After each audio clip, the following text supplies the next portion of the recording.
ज्ञानव्यापी मामले के हिंदू पक्ष के वकील विष्णु जैन इस वक्त मेरे साथ मौजूद है। अगली सुनवाई 4 तारीख की तय हुई है। सुप्रीम कोर्ट ने साफ शब्दों में कह दिया था कि जिला अदालत या निचली अदालत इस मामले को देखेगी। आप हिंदू पक्ष के वकील हैं, मुस्लिम पक्ष क्या अपनी बात रखने वाला है और क्या पूरा सर्कमस्टांसेस रहने वाला है? देखिए, अभी सुप्रीम कोर्ट के निर्देशानुसार वहाँ पे इस समय मेंटेनेबिलिटी पे सबसे पहले बहस हो रही है।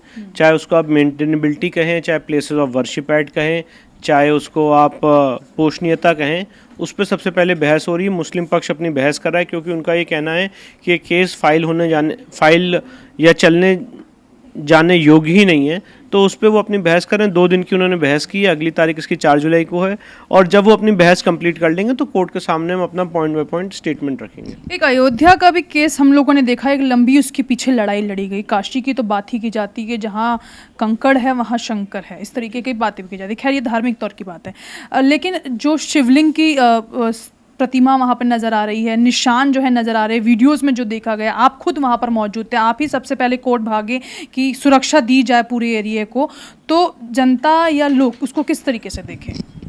जनता या लोग किस तरीके से देखें, उसको पॉजिटिव तरीके से देखें कि हमारे वहाँ पे आराध्य का प्राकट्य हुआ है 370 साल बाद।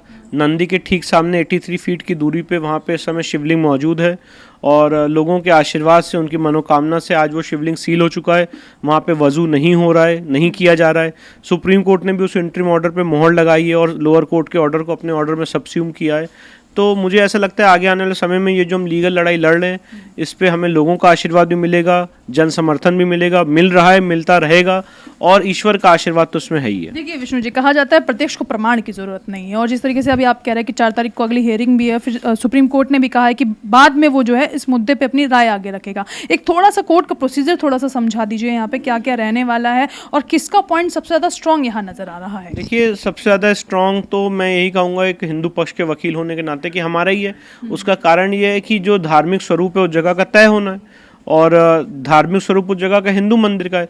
जब वहाँ पे मेरे देवता विराजमान हैं, वहाँ पे शिवलिंग विराजमान है, विभिन्न तौर पे हिंदू देवी देवताओं के चिन्ह मिले हैं, कटी हुई मूर्तियाँ मिली हैं, आले मिले हैं, स्वास्तिक मिला है, त्रिशूल मिला है, मस्जिद के अंदर ज्ञानव्यापी कैलेंडर है, कैलेंडर के नीचे स्वास्तिक के चिन्ह मिल रहे हैं और जो नीचे पिलर्स हैं वो हिंदू मंदिर के पिलर्स हैं, घंटियाँ मिली हैं। तो ये सारी चीज़ें भारी मात्रा में इंगित करती हैं कि ये एक हिंदू मंदिर था इतिहास में, जिसको जबरन कन्वर्ट करके एक मस्जिद का शेप देने की कोशिश की गई है।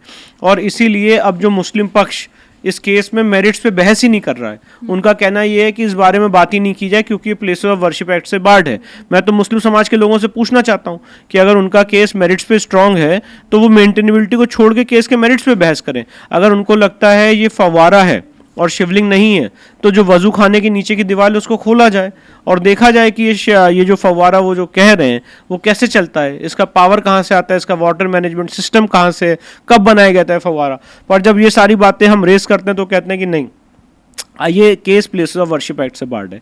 तो इसीलिए सारी बात का लबोलबाब, हर एक बात का जवाब उनकी तरफ से सिर्फ प्लेसेस ऑफ वर्शिप एक्ट का आता है। जो सबसे बड़ी लड़ाई है वो यहाँ पर अभी मस्जिद और फवारे की नहीं बल्कि उस कानून की आ रही जो 1991 के तहत जिस कानून को कहा भी जाता है प्लेसेस ऑफ वर्शिप एक्ट। तो इसमें क्या है? प्लेसेस ऑफ वर्शिप एक्ट का जो जिन्न है वो हमें लगता है कि हमने अपनी लीगल रिसर्च से उसको खत्म कर दिया है, क्योंकि जो ये कहते हैं कि 15 अगस्त 1947 को जो धर्मस्थल की स्थिति थी वो वैसी रहेगी। पहली बात तो उसकी संवैधानिक वैलिडिटी सुप्रीम कोर्ट में अंडर चैलेंज है और दूसरी बात, जैसे मैंने आपको बताया, धार्मिक स्वरूप तय होना ज़रूरी है। ऐसा प्लेसेस ऑफ वर्शिप एक्ट इजाज़त नहीं देता है कि आप किसी धर्मस्थल में घुस के उसमें नमाज पढ़ लें और उसको मस्जिद में कन्वर्ट कर लें और धर्मस्थल मस्जिद हो जाएगी। तो इसीलिए सारी बातें हमने सुप्रीम कोर्ट की पटल पे भी रखी हैं और वहाँ पे भी जिला अदालत में भी रखेंगे और माननीय न्यायालय का आदरपूर्वक उनके निर्णय का वेट करेंगे। चलिए, विष्णु जैन को आप सुन रहे हैं, हिंदू पक्ष के वकील हैं, ज्ञानव्यापी का पूरा मामला संभाल रहे हैं और साफ तौर पे एक बात कहते हुए नजर आ रहे हैं कि 4 जुलाई को एक अगली तारीख है जिस पर मुस्लिम पक्ष अपनी बात रखेगा और मुद्दा लब्बोलुआब घूमते हुए बस यही नजर आ रहा है कि फव्वारा और शिवलिंग पर बहस नहीं बल्कि 1991 के प्लेसेस ऑफ वर्शिप एक्ट पर सिर्फ और सिर्फ बात हो रही है। कैमरा पर्सन रोहन के साथ मैं भावना, R9 न्यूज़ दिल्ली।